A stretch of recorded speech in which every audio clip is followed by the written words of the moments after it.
of America and to the republic for which it stands, one nation, under God, indivisible, with liberty and justice for all. I'd like to welcome all of our friends and neighbors and colleagues in joining us in this regularly scheduled August 21st, 2023 City Council meeting. As you come in tonight, you come through those double doors, which would be to my right and your left. Through those doors, there's a desk. On that desk, there's a sheet. Please sign in if you're a guest with us tonight. City Clerk, can I have a roll call, please? That's Councilperson Morrissey. Yes. Here. Palladino. Here. Crack. Here. Sharp. Here. Sona. Present. St.Joe. Beer. Here. Wolfram. Here. Mayor Stockford. Here. Deputy President. Thank you, Katie. Yes, Councilman Stuchel, unfortunately, is at a funeral, so he will not be with us tonight. All right, we'll move on to approval of agenda. Does the city manager or any members of council have any changes to make to the agenda tonight? Seeing none, I'd entertain a motion to approve the agenda. Motion on the floor from Councilman Morrissey, seconded by Councilwoman Pratt. All in favor? Aye. Any opposed? The ayes have it. We've got an agenda. We'll move into public comment on agenda items only. During this time, the podium will be open. Please limit your comments to 3 minutes. Please limit your trips to 1 to the podium. And please understand, per city council rules, for this particular public comment period, it needs to have something that has a direct tie to something present on the agenda. The podium is now open. Seeing no public comment, we'll close the podium and move into the consent agenda. On the consent agenda, we've got approval of bills, city and BPU claims of August 3rd, payroll of August 3rd, city council minutes of August 7th, finance minutes August 7th, cemetery minutes August 2nd, public safety committee minutes of August 10th, cemetery internment fee update, annual bow hunt in the city limits, BPU cross connection control contract extension and an influent pump number 2 and a sludge storage pump and tertiary pumps 3 and 4. 2023 Hillsdale College Homecoming Street Use Agreement, Indiana Outboard Racing Agreement, Mrs. Stock's Park Use Agreement, and that's for Matthew Carr, and Public Service Committee minutes from August 14th. Is there any discussion on any of the items in the consent agenda? Councilman Morrissey. Yeah, it's just a correction on page 3 of the August 7th minutes, right at the bottom there. It says parish excavating in the amount of, there should be a dollar sign before 144 to 240.74. Thank you, Councilman Morrissey. Can we make sure we get that changed at your leisure, Katie? Thank you. Any more discussion on any of the items in the consent agenda? Seeing none, I'd entertain a motion to approve the consent agenda. Motion on the floor from Councilman Morrissey, seconded by Councilwoman Pratt. All in favor? Aye. Any opposed? The ayes have it. Okay, we'll move into communications petitions, and let me get caught up in my packet here, because the consent agenda is long.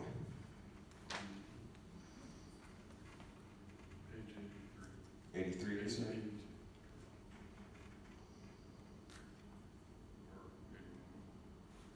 Just about there. It is BPU Public Power Week Coloring Contest. Item A. And BPU invites everyone to join them in celebrating Public Power Week, which is the first week of October, 1st through the 7th, along with more than 2,000 other community-powered, not-for-profit electric utilities. Public Power and Coloring Contest.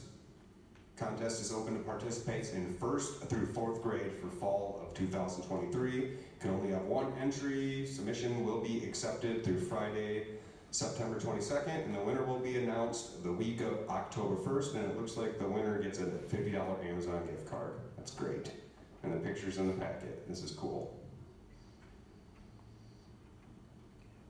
Okay. Any discussion on that? All right, we'll move to item B in communications petitions. Adams Special Assessment District 2024-08 letter. And this is from Carla and Dustin Adams. It looks like they are opposed to special assessment in their district. There's, Yes. there's one they question about using the marijuana tax money from it. We, as the city of Hills, would not collect a dime of that marijuana money, so no, that can't be used for it. I just wanted to clarify that. And I thought this was an interesting analysis of this, found this new life tech, I read through that. So I don't know if we've been looking at that as a possibility, or if that can be used when we do our streets. Yeah, I saw that too. Councilman Soa. Does that pertain to the special assessment district? I was curious why that's included at that part. That was just something they threw in there and said, Who, the Adams, that's part of the Adams letter? yes. Okay, thank you. And I think what they wanted to do was to say it could be done more, less expensively, and therefore would reduce their assessments. I think that's why they put it in there. They didn't explain that, but nonetheless, I found that it was an interesting discussion and perhaps we could take a look at. It is, and they, I don't know if you guys got an email from this company, but I got one today too, from them, and looks like they got a lot of interesting information in it. Hey, Carla. Hi, there's another opposition to the road, I don't know where to put it. You give that to Katie over there. We're talking about your letter right now. Did you want to add anything to it while you're here? Yeah, I didn't know if anybody had a chance to talk to, Hold on, at the podium, please, Carla. excuse me, sorry, I'm a little late. So I need to introduce myself. We just got to your letter, so we just kind of summarized it. So I just wanted to know if you had anything else to add. Well, I in the letter said I had some concerns about poverty level, about COVID lockdown, about taxpayers splitting the bill, and where the actual benefit came from that's not a burden. The majority of the people on W.St.Joe do not want it, in my opinion. If you went by frontage to the road, I believe we have 50%. But the way St.Joe Hillcrest is divided up, some people have a foot, and that would be like the city of Hillsdale. They get 4 votes for different areas, so it kind of threw everything off. And it's my understanding, based on the letter, that if you did not oppose it, then you're automatically for it, so those were some concerns. I wasn't impressed on how the newspaper article was written. It did not say that you needed to have written opposition before or at the meeting. But at this point, I don't see how it would benefit me specifically. I do not plan on selling my home. I plan on passing it down to my daughter after it's remodeled. And so it wouldn't benefit me directly. And not only that, if you've seen our national federal debt right now, I think we're in the trillions. So to believe that people are gonna come down here and purchase my house that I paid $78,000 for $320,000 is preposterous to me. What it's going to do is overburden me, put a loan that I don't want, force me into it, and then I feel like it's gonna lock me into futures of doing this over and over and over. Not only that, there's a gentleman on my road that said, November 16th, 2020, some kind of road was done on W.St.Joe. I wouldn't know that because I can't even see the curb. It's been just poured over, but at some point they redid it then. It cost him $17,000 to get it fixed. I guess there was conversations where the city did admit that they made a mistake, but he still flipped the bill. He works, I don't know, 80 hours a week. So he really didn't want any more damage done to the property or changing the road because Whitmer says the sidewalks are too small, or jump. The next thing I had was, is the Secretary of State a state-funded building? Did anybody allocate funds for the state road? Is that part of the state road? Is it possible to do that? And where did the money originally go that was meant to maintain those roads? There was plenty enough money. Where did it go?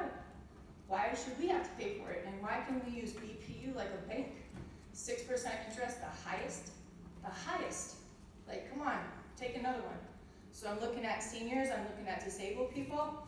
I haven't been able to appropriately pay my taxes. I'm just now getting to that point where I feel a little bit secure trying to send my kid off to college soon, and then this. So I can only imagine how elderly people feel. And so that's my big concern. I don't feel like enough was done to get the money, and where did it go to begin with? And it seems like this is gonna be an ongoing thing.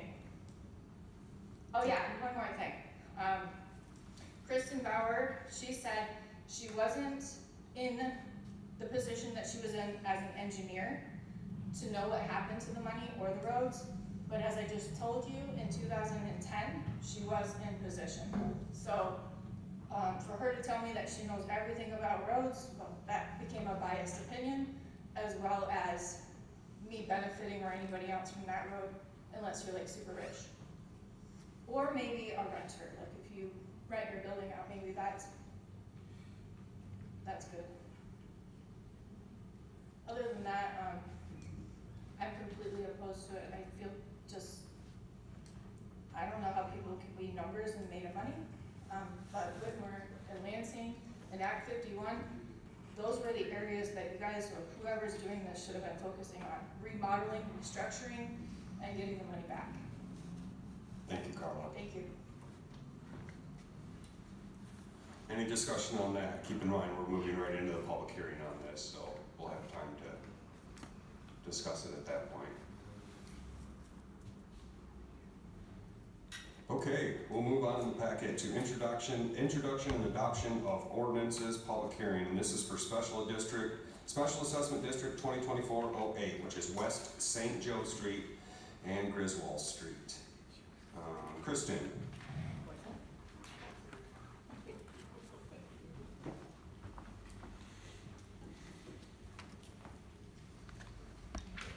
Thank you, Mr. Mayor, council people, members. Per our policy from 2021, I'm bringing forth in front of you the Special Assessment District for St. Joe and Griswold.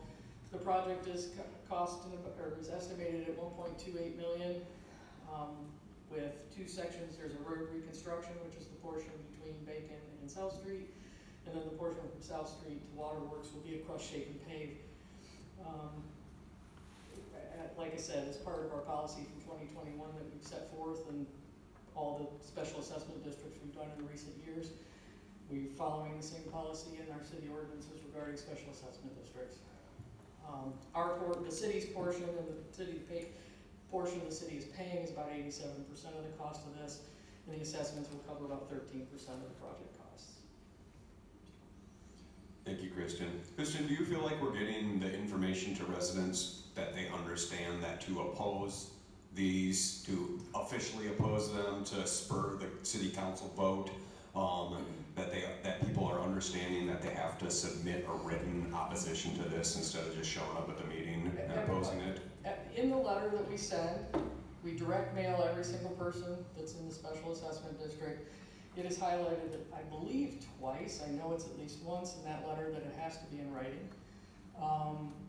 I know that Katie and I talked today that the stuff in the paper is just notice of the public hearing, which is what the ordinance requires us to do. It doesn't have to be all the nitty-gritty details of that.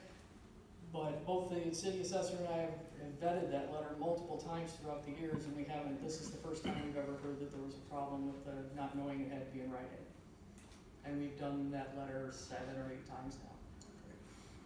It does, I mean, I understand why it has to be in writing, that way there's like an account of it, but it seems tedious to force people to have to. It is actually written in the city ordinance that it has Oh, to no, be I written. understand Yeah, that. so I we're get following it. the ordinance language. I get that. Just talking from a personal basis, It seems like it's tedious to make people write a letter. Actually, Carla brought up something interesting that I just thought of. That lot there that the Secretary of State is at, would the state of Michigan then, do they pay us on the special assessment since? That lot is on East St. Joe, it's not part of the special assessment district. Okay, But if we were doing East St. Joe, they would be assessed just like everybody the else. state would. Yes, just like we pay assessments because we own the property where the bike trail is. Yeah. So we actually pay additional assessments. We pay a $5,000 additional assessment for that property as well. Well, I know it came up at the last meeting, and I don't think a lot of people understood that the tax exempt entities don't get out of paying the special assessment. They do So- not, and we have several exempt properties, Kiwanis, Fairgrounds, us, and a couple others I have on the list. Salvation Army, correct, yep. Any questions? Councilman Beer? Kristen, how many properties are we talking? 44. 44. And then, what is the, is that about a half mile? It's almost 0.3 miles from Bacon to South Streets, and then 0.6 something from south to Waterworks, actually half right here. Okay. I'm trying to do it from memory, so we're just close to a mile. Close to one. Any more questions for Kristen? Councilman Wolfram? Well, actually, I wondered if you had seen her letter about this Life Tech. Yeah, I'm familiar with their process. I've used it in previous cities. Their process is a little different. It's a cement-based base stabilization. I've done asphalt infused base stabilizations. It's very, very applicable to county roads. It's more difficult to apply to city streets. And the reason being is that county roads don't have underground utilities. We do. So if you put a cement material in the base and then it compacts down and hardens, yes, it does help the road structure. However, when you have a water main break, and I've experienced this in another municipality with the asphalt-based stabilization, that water main break will travel just under that material. So it exposes itself 50 feet down the road, but the break is 50 feet back. So now you're cutting up a bigger area trying to find the actual break. Not that that's a reason not to do it. However, those are some of the difficulties that we've had with base stabilization type materials in city streets. In their video, they actually talk about road commissions and county roads. And they talk about this kind of base for double chip seal, which is an applicable fix in county systems, not necessarily city systems. We do it occasionally, but not as much as they do in the county system. So there are times and places where it may be applicable. For this scenario, probably not, with all the utilities, water and sewer and sanitary that we have under that system, under that road. Any more questions for Kristen while she's at the podium? Thank you, Kristen. Thank you. Okay, we'll now open up the podium for public comment on Special Assessment District 2024, West St. Joe, Griswold Street. You know the rules. Please limit your comments to 3 minutes. Please limit your trips to 1 to the podium. And please understand that this is a special hearing, public hearing, and you can only speak about the Special Assessment District. The podium is now open.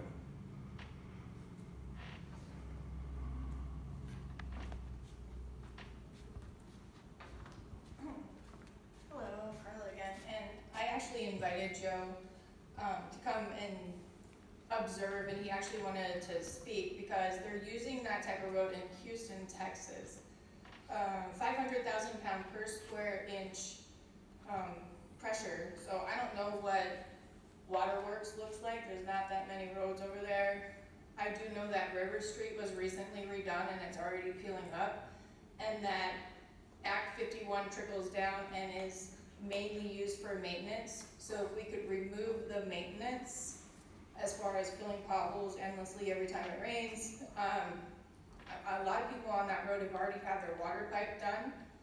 So maybe it's something to look at more. I know it's a lot less expensive based on what Joe said, but he'll be here in a few minutes. And thank you. Thank you, Carla. Any more public comment?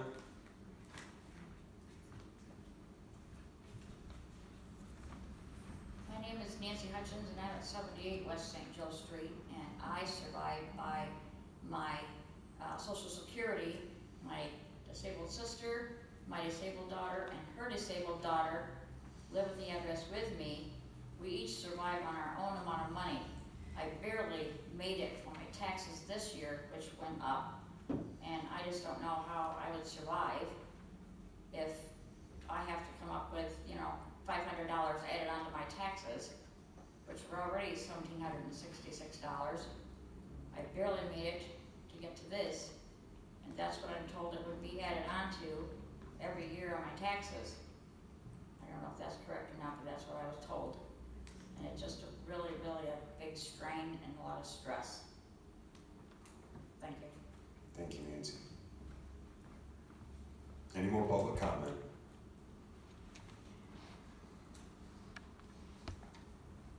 Casey, are you coming, Chris? Yeah. I own 4 houses in town, and I was worried, tried finding information on this on the internet, I couldn't find anything to download. So I was concerned that maybe I would be involved in this, and it appears I'm not, but I'm just curious, I heard you say 500 per year is what you're gonna have to pay? That was an estimate that I was told. I heard it was maybe 5,000 to 6,000 or 30,000 within 5 years. It's $5,000 over 10 years, so it's $500 a year for 10 years. Yeah, that's how it was explained. So what's the life of the road? 20, 30 years? It's a complete reconstruction, so yeah, that's a good Wondering why assessment. that couldn't be spread out over 30 years and reduce some of the burden. I know the money's gotta come from somewhere, but, yeah, I think excessive burden is gonna create some hardships. Me being a landlord, if I was taking a hit like that, I'd have to raise rent. And I don't wanna do that, you know. So, is there any place I go on the internet and download this to read it? The proposed verbiage, the verbiage of the special assessment? It's in the council packet. Is that on the internet where I can download it? Yes. Okay, I surfed around, I couldn't find it. All right, thank you. Thank you, Chris. Any more public comment? Okay, we'll close the podium and move into council. Council members, anybody have anything? It just occurred to me that maybe we could have some mechanism if you are at a certain income level, that you would have a lower assessment, but, That's not allowed. oh, okay. Councilman Sharp? Been on council since 2007, and the biggest thing we always talked about was fixing these roads. We did the fair thing, we tried that, we tried everything we could. Supposed to put a special income tax on, or tax on the outside people working here. We looked at that, that got shot down. Then we finally came up with this, and we did get streets fixed. If we start playing around with this, we're gonna be going right backwards again. We're gonna stop fixing these streets. We could just say we won't fix W.St.Joe, and then 5-10 years from now, it's gonna turn into Marion Street, or worse. It's one of those, it's gonna be painful for however it's done, but the state's not gonna jump in and help us. If you go to Jackson, drive around their streets up there, they're terrible too. So it's something the local people have to face and pay for it. I mean, I'm retired, I live on Social Security. If it comes to me, I'm gonna have to face it too. I'm not a rich person. But I also realize I work in an automotive repair shop. And I appreciate people bringing their cars in, getting their shocks, their struts, their suspension, their rims, their tires. It keeps us busy. So if we don't fix these roads, we'll see you at the shop, because it's gonna continue. Because you're gonna continue to drive on those roads every day, wearing your vehicle out. And this is the best answer we have found. It's painful, but what's worse? Thank you. Thank you, Bruce. Any more? Councilman Beer? On property taxes, if you're under the legal poverty line, you can get relief on your property taxes. Not from the SAD, but you can actually get poverty exemptions on your property tax if you're indeed under the legal federally described line. I don't know if, Tom, do you know anything about that? I know, I wish Kimberly was here, but I'm pretty sure that's the case. Yes, there are provisions for that, and that's you, as a matter of fact, you do a resolution every year to adopt the federal poverty standard. There are standards that Kim applies to determine whether or not you're subject to that. That doesn't necessarily mean you don't have to ultimately pay the property taxes, but you can get some relief for a particular year. And then also on that, if we're comparing Michigan roads to Texas roads, The thing you have to consider in Michigan, we have the free cycles, and that plays havoc on roads. And we don't have, very often in Texas, 2, 3, 4 months of sub-zero weather. It makes a big difference. Thank you, Councilman Beer. Any more council comment?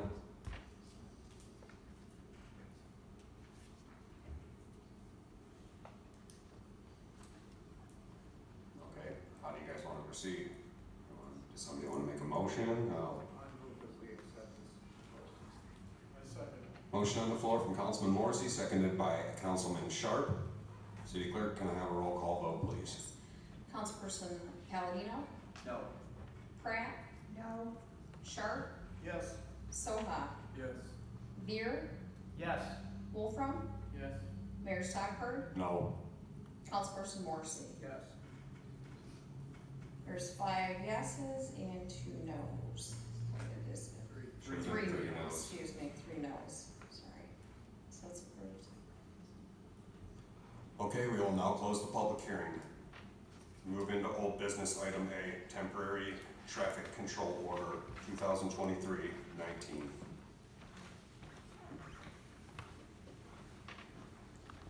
Chief. Evening. First thing, apology, I made a typo on this. I didn't catch it until after this was published in the packet. My ordinance and traffic control order, once I've signed it, give it to clerk is valid for 90 days, not 60 days. I did a typo and had 60 days in this summary.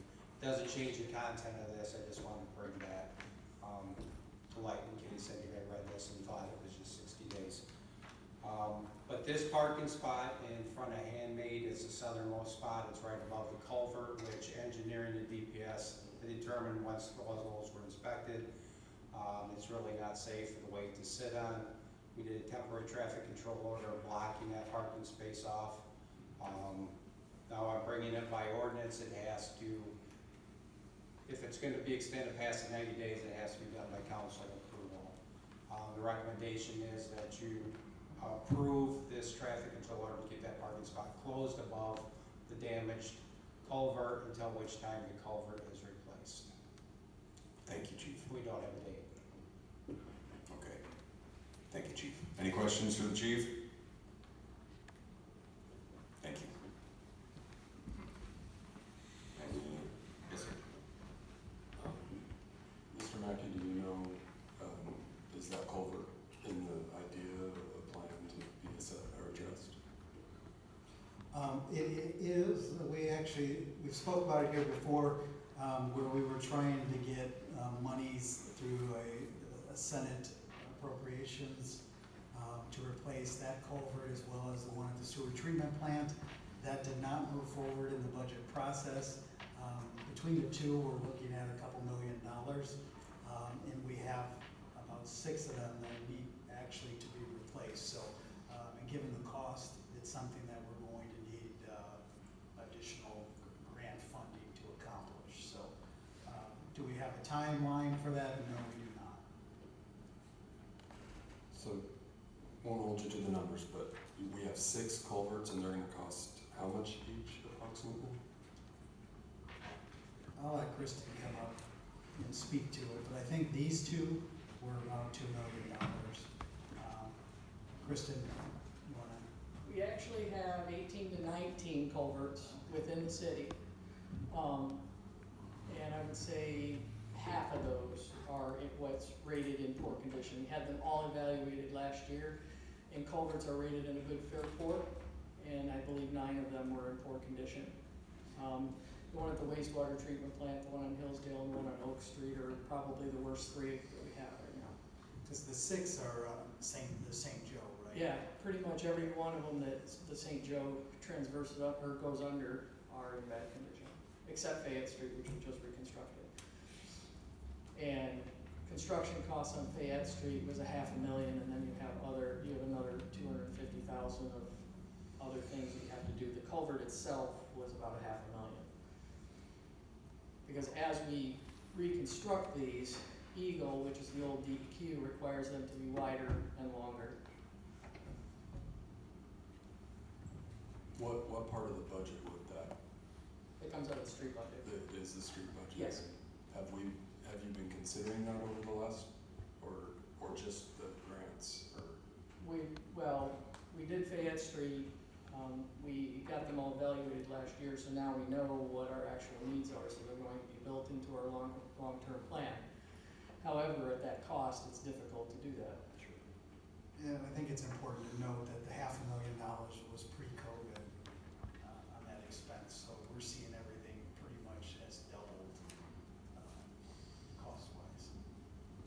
And it probably doesn't make much sense to do those culverts unless we're gonna work on the streets too at the same time, right? Well, it's a pretty short area that we deal with. We're talking, those culvert widths, the one on Fayette Street went from 14 feet to 22 feet wide. So you can construct that in a very, probably in a 50-foot space. It obviously benefits us if we're doing the road project, we can throw it in with that, but you could replace those locally and not have any problem with just patching the road over top of it. But it's a, complete road closure and probably 3 to 4 months worth of, work to do. Any questions for Kristen while she's at the podium? Thank you, Kristen. Dave? If I may add to that, what we've tried to focus on in some of our grants and these appropriations have been the things that, other than the actual road surface, that we can get down that make a project difficult, like the culverts. At $2 million, it's hard to justify using road funds completely to do the $2 million worth of work for a 50-foot stretch. So we're trying to, yes, right. With the limited resources we have, it doesn't make sense.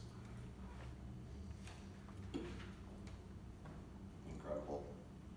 It seems like, since those are rivers that go out to the big lakes, it seems like there would be some funding available somewhere for them culverts, because if we had one that became impassable, then it could really, I feel like it could really mess things up environmentally more than just being a pain in the butt to our residents. We've submitted them, one for a grant and then this Senate appropriation. So we've submitted them twice and not received any funds on this yet, but we'll keep working on it. Okay, thanks, Dave. Any more questions, comments? Entertain a motion to approve the traffic control order. So moved. Motion on the floor from Councilman Sharp, seconded by Councilman Soha. Can I have a roll call, City Clerk? Councilwoman Pratt, Yes. Councilperson Sharp, Yes. Soha, Yes. Beard, Yes. Wolfram, Yes. Mayor Stocker, Yes. Councilperson Morrissey, Yes. and Palladino. Yes. 8-0 approved. Thank you, Katie. You have a resolution number? That doesn't need one for a time. Okay. All right. I just see the sheet says resolution number, so. All right, we'll move out of old business and into new business. Item letter A, Woodhill Group Agreement. Dave. Thank you, Mayor. So what you have here is adding an additional year to the Woodhill Group Finance Director contract. So this would be their 3rd year. Ms. Lancaster, who's our Finance Director, has felt that we felt that she is doing a good job. The BPU board, as well as I believe the rest of the staff and members of council that have had interaction with her. So with that, we're asking to update the contract to extend for an additional year. And maximum total compensation will remain at the $120,000, which is based on an hourly rate. Okay. Any questions for Dave? I'm sure I ask you this every year, but does this save us money ultimately because we're not hiring an employee and paying the benefits and? It does, yes, it does, for those reasons you just mentioned. Yeah. They've been pretty good to work with. Been just fine, yeah. Councilman Beard? Dave, is that the same amount that we was last year? Yes.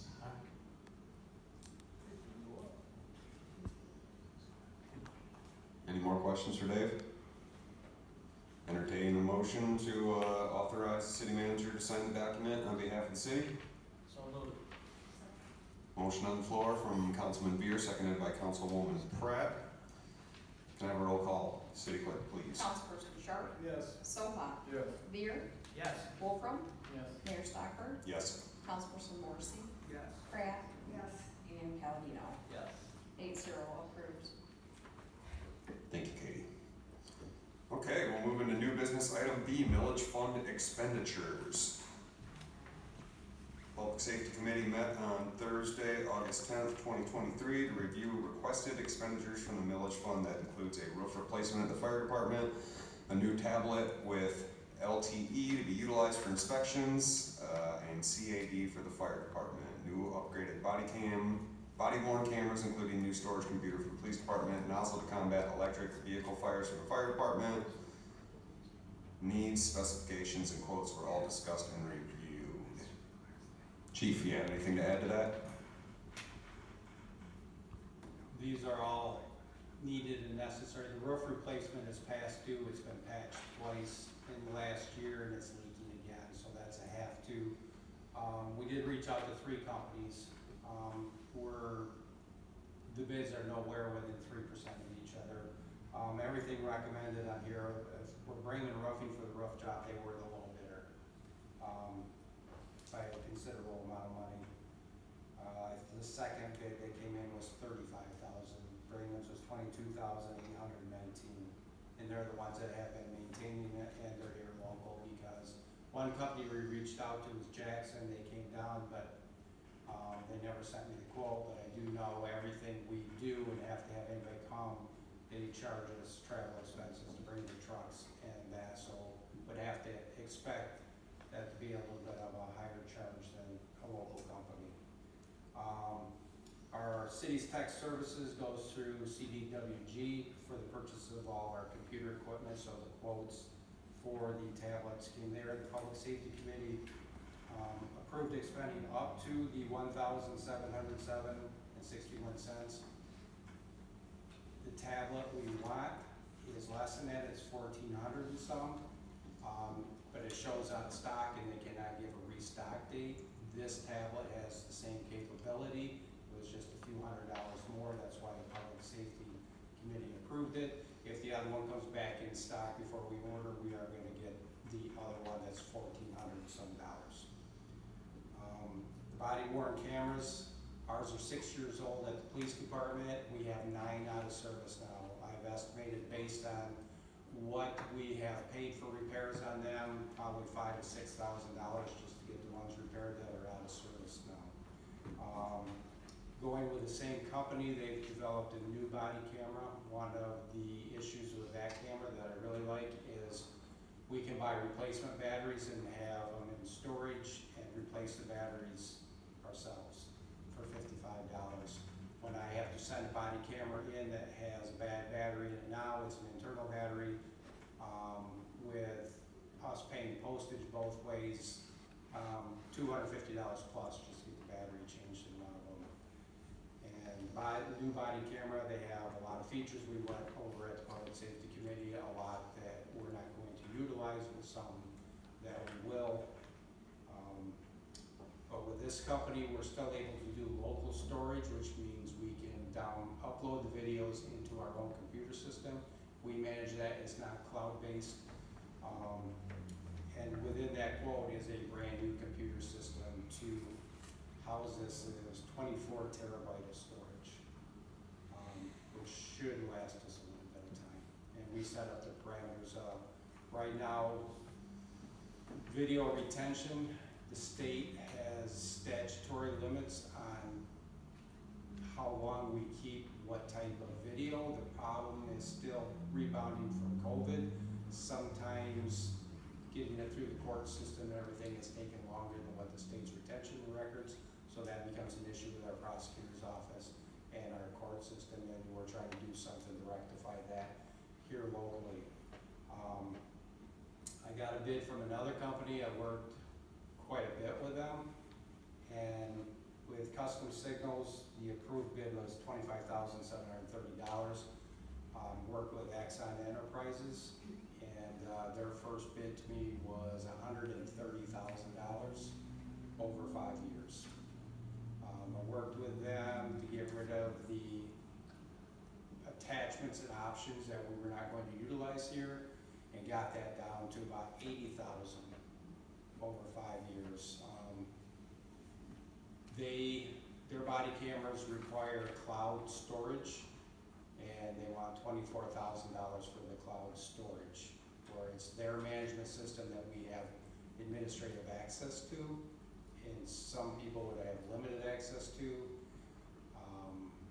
It's very expensive, and I just don't know enough about the cloud storage in their system that I want to turn all of our videos over to that. So the other body cameras that I looked into also require cloud storage. That seems to be the way, because there's a lot of artificial intelligence AI components built into the new body cameras. So this seemed to be besides the cheapest quote, we've got a very good working relationship with this company. It's going to be an easy transition to get these new body cameras and get the new program up and going. The electric vehicle fire nozzle, that's actually a sole source provider. Nobody else makes anything like this. It's a force multiplier. We have sent a couple of our full-time firefighters to an electric vehicle school a few weeks ago. It was, I believe, a 10-hour day where they went over a lot, learned a lot. The takeaway from that is we're very ill prepared to deal with electric vehicle fire, because you cannot extinguish the fire, number one, and all the carcinogens that come out of it. This is something that's been developed, this nozzle that will slide under the car, and the amount of water that comes out, and the angles can keep the battery pack, the battery cell at the bottom of the car at a cooler temperature while we get everything else taken care of. It can also be used to go into a warehouse, a garage, a basement. With the pressure that it's applied to it, you can shoot 30 feet up and 30 feet out, so unmanned, so that force multiplier there, and you can use it over and over and over. The only other thing that we have found that is similar, costs about $30,000, and it's a one-use item. This is a multiple use item, and the approved expenditure of this was up to $5,000. The part is a $4,500 part. However, the quote did not include shipping and handling, and based on the weight, we have to anticipate there might be a couple $100 more in shipping and handling. So the approved amount was up to $5,000 for that. The only other thing we spoke about, had a conversation, was when we need to order just turnout gear, the personal protection, coats, pants, boots, helmets that the firefighters have to wear, whether they're doing in a fire, extrication, work like that. If it gets damaged, if it gets too much carcinogens on, it has to be disposed of, we have to order new. It's a have to, and if that's just what we're doing, they expire after 10 years and you gotta get new. That every time we had to replace a set of turnout gear, we weren't going to go through the public safety committee and then bring it to council. The approval was we would just bring it to a council meeting if all we needed to do was order a set of turnout gear or a couple sets of turnout gear. Because it's an absolute have to, and that was on the long-term expenditure plan built in was for turnout gear when we developed the paperwork for this much. So the request is to approve what is on the summary. Raymond Roofing for to replace the east side of the flat roof for $22,818, up to $1,707.61 for a Microsoft Surface Pro tablet with LTE. The upgraded body-worn cameras and computer system from Custom Signals for $25,730, and the electric vehicle fire nozzle for up to $5,000. Thank you, Chief. Any questions for the Chief while he's at the podium? Councilman Beard. Chief, how many cameras was that for? 15. 15? Yeah. And then what's the life expectancy? What would you say? 5 years? 3 years? Based on the first set, yeah. But now they're all making new and advanced one, so I would have to guess the same. It's all technology built into this, especially with the AI components and everything, so these haven't been in service long enough to really know. I would have to think 5 years, but when we send one in of ours now and it cannot be fixed, it's almost $1,000 to replace it. These brand new ones are only like $655, brand new. So just on that end of it, and that quote also included a 2nd-year warranty. And what's the age of the current ones? 6 years, Okay. a little over 6 years. And they've all been replaced in that 6 years. Any more questions? Councilman Sola? Just so you know, when we had our public safety meeting, Mark Nichols was kind enough to record it all, and if you want to know some intimate details about how hot electric car fires burn and how dangerous they are, Dan Poole did a great assessment, and it's on the recording, and I would encourage you guys to look at that because they're pretty terrible fires, and they're very difficult to manage, and I'm just grateful. I appreciate your support in being ahead of the game so that we have something that can at least lessen the flame, because the fires cannot be extinguished. They just have to burn out. And as the video explains, they're extremely hot, and this nozzle will be able to endure the heat and contain at least the flames as best as possible. And then also with the turnout equipment, any firefighter that's fighting an electrical vehicle fire, that turnout equipment has to be replaced. It's contaminated. And so that's why we thought just bringing it to council on those needs, because they're already part of the budgetary process, would be a good idea. And I do know there's a doctor up here that has a Tesla, Eric Moore has a Tesla, there's 2 Teslas at SaberTech. So the community is getting more and more of these vehicles, and with the big 3 all pushing them now and everything, I just see it's not a win, or an if, it's a win, and I'm grateful for your support to be ahead of that.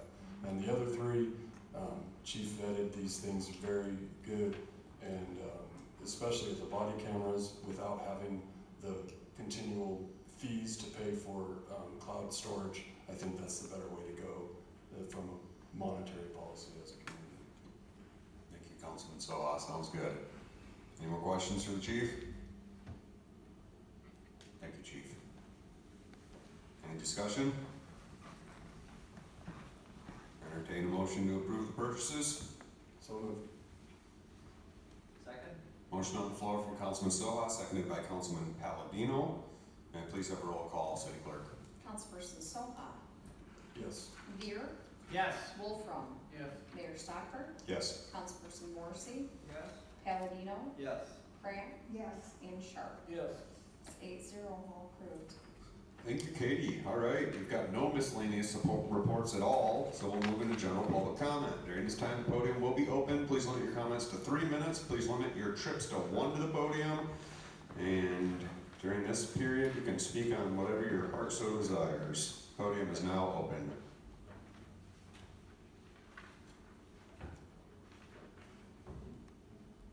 Seeing no public comment, we will move into the city managers. Hi.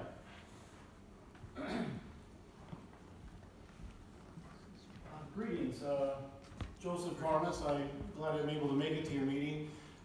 It looks like you had a discussion earlier about a road construction project, W.St.Joe Street.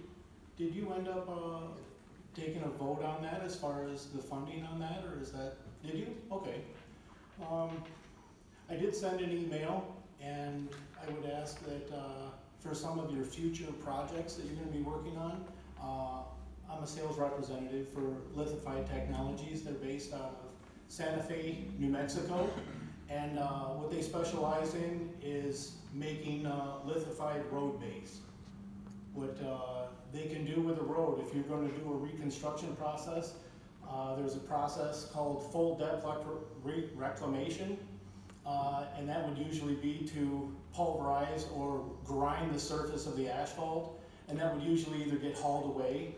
And with their process, what they're able to do is use a proprietary blend, and depending upon the depth of what you want, 6 inches, 8 inches, you would then pulverize the road, put the Lift Tech base down, and then run the reclaimer across the second time, adding water into the base, and then you go through a compaction and shaping process. You get 6 to 8 hours for its set time, and in 24 to 48 hours you have a rock solid road-based foundation. That is why you usually get potholes and cracking, is because of an unbound subgrade in your road base. If you don't have a bound, and the lithified base can go up to about 1.6 million pounds per square inch. They usually formulate it for about 500,000 PSI. That's the strength of asphalt. So if you were to be able to do what Bob Sherwin explains, as far as there's many benefits to the technology, because if you're minimizing the amount of diesel fuel and trucking that would be hauling away material, and then you're either going to haul in new base course material. If the plasticity index of the base is between 0, which is your sand, up to about 50, which would be your clay. If it's between 0 and 50 on a plasticity index, you can make solid road base. And there's a road in Roswell, New Mexico. It's called Omaha Road, and there is a milk company there, and they send out 400 to 500 trucks per day. Each 40-ton truck is equivalent to wear of about 10,000 cars. So if you was to look at 400 to 500 trucks going on this road every day, it's equivalent to, I think, almost 9 million cars traveling on that road every day. They did not put asphalt on the top, they just put a emulsion and a chip seal on the top. They did an 8-inch full depth lithification. That's the term that Lift Tech uses. It's not reclamation, because you're not hauling it away. It's being lithified. And it's been there for 5 years. And they just, that's on the website. If you the link that I sent to your emails takes you to lifttechus.com.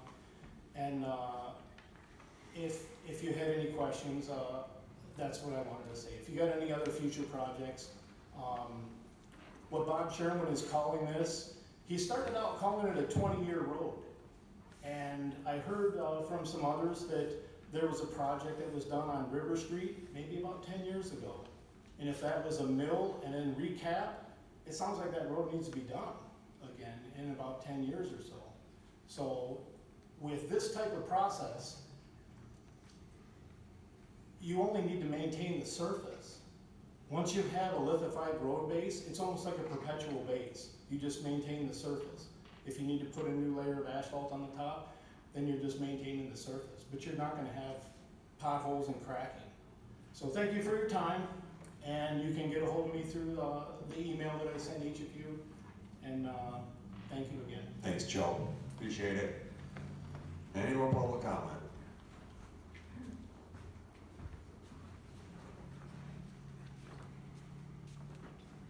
Thanks for your time, everybody. And it would have been nice if we could hear that Lift Tech products would work in Michigan.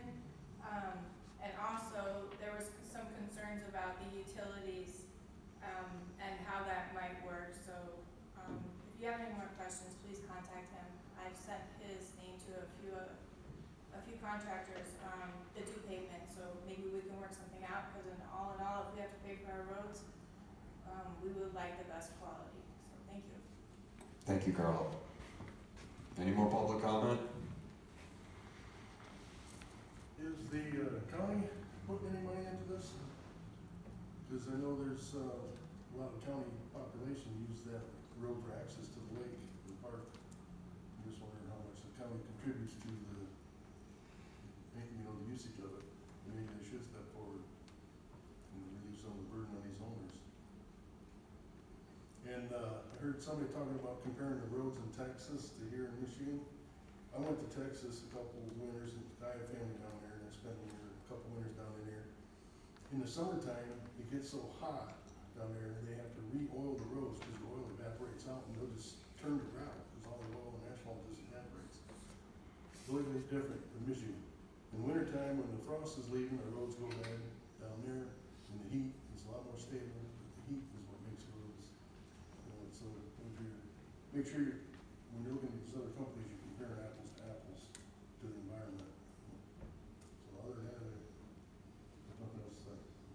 Thank you, Chris. Any more public comment? Seeing none, we'll close the podium, move into the city manager's report. Dave. Thank you, Mayor. A few things here. So the first meeting in September will be Tuesday, September 5th, as opposed to Monday the 4th, which is the holiday. So that is the intention, is to have that meeting on Tuesday. I will keep in touch with the mayor. I believe we have some things coming to that meeting that will need to be addressed if they're by any means not items that can't wait. I mean, if there are items that can't wait, we will continue to have that meeting. If the agenda is such that we can push it to the next meeting, we'll try that. But I don't want to say that at this point. So summer property tax bill deadline is next Thursday, August 31st, for residents to pay their property taxes without penalty or interest. We have multiple ways for residents to pay. They can either pay in person at the treasurer's office downstairs on the first floor, Monday through Friday, 9 a.m. to noon, and then 1 to 3.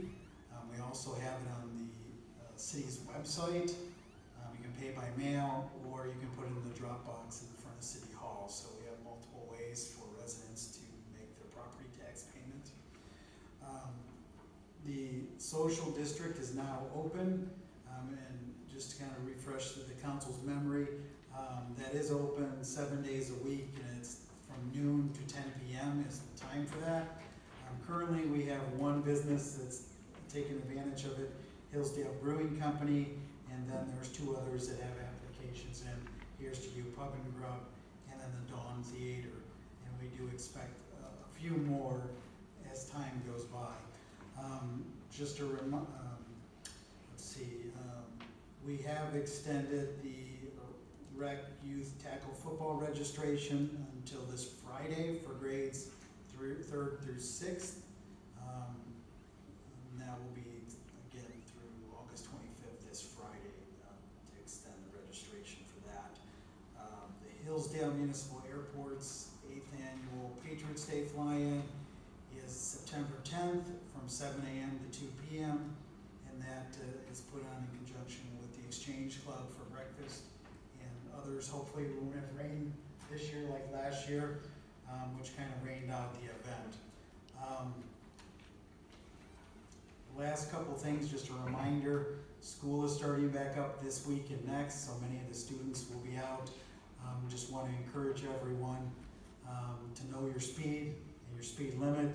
Put down the phone, which you shouldn't have anyways because it's against the law now, and then watch for pedestrians and go slowly past parked cars. Just want to remind everyone who's here and watching that school's starting back up and to be careful. Last thing, we did receive the resignation of our current library director. I've been working with the library board chair and the HR director. We've got that position posted, and we will be working on, the library board, myself and HR will be working on backfilling that position in the next several weeks. So with that, Mayor, I'll take any questions. Thank you, Dave. Council may have. Any questions for Dave? Why did she resign?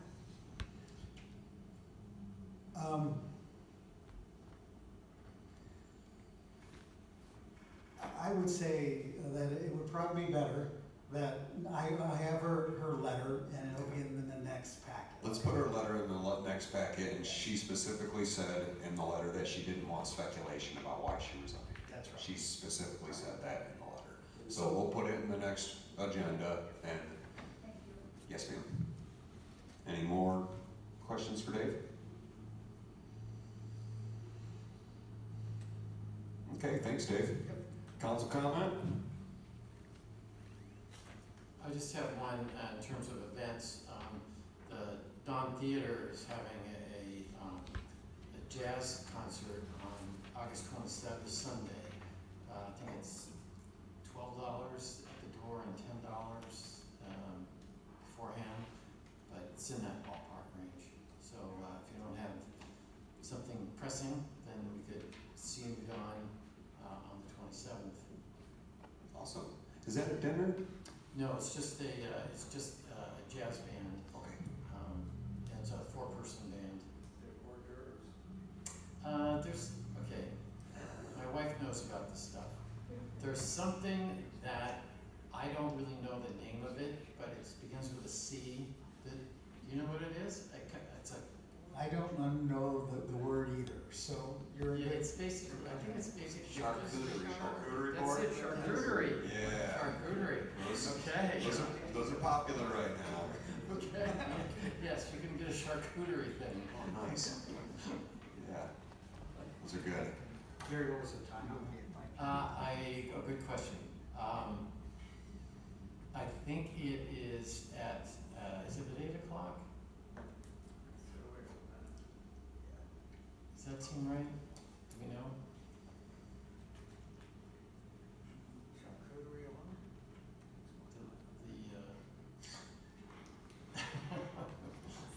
Pregnant, it's at 7. Okay, good. 7 o'clock. That's on a Sunday? That's on Sunday. Yep, 7 o'clock on Sunday. Awesome. And I don't know how you spell charcuterie or spell it or anything else, but. You have to get your charcuterie in advance too. If you come looking for it, you're out of luck. Any more council comment? Councilman Paladino? When the social district issue initially arose, I believe we were told that extending the boundaries would be somewhat of a burden on the city. Looking at these signs now, these look to be just, $10 signs you can mass order. I don't know if we're planning on doing something more permanent, but given the seeming simplicity of the setup, I would like to see it extended to include Johnny T's. Okay. Was the reason that, was it the signs, was that, I feel like it was the walking paths or the charting out the walking paths or something like that. I think it was the walking paths in the park, the fact that every possible exit from the social district, they would have to put a sign, you're leaving the social district. But even if that's 15 signs, it seems to me to be worth it to ensure that everybody who wants to participate is able to. I don't really remember that much about it, honestly, but. Any more council comment? Motion to adjourn? Support. Motion on the floor from Councilman Sola, seconded by Councilman Beer. All in favor? Aye. Any opposed? All right, you guys have it. Meeting adjourned.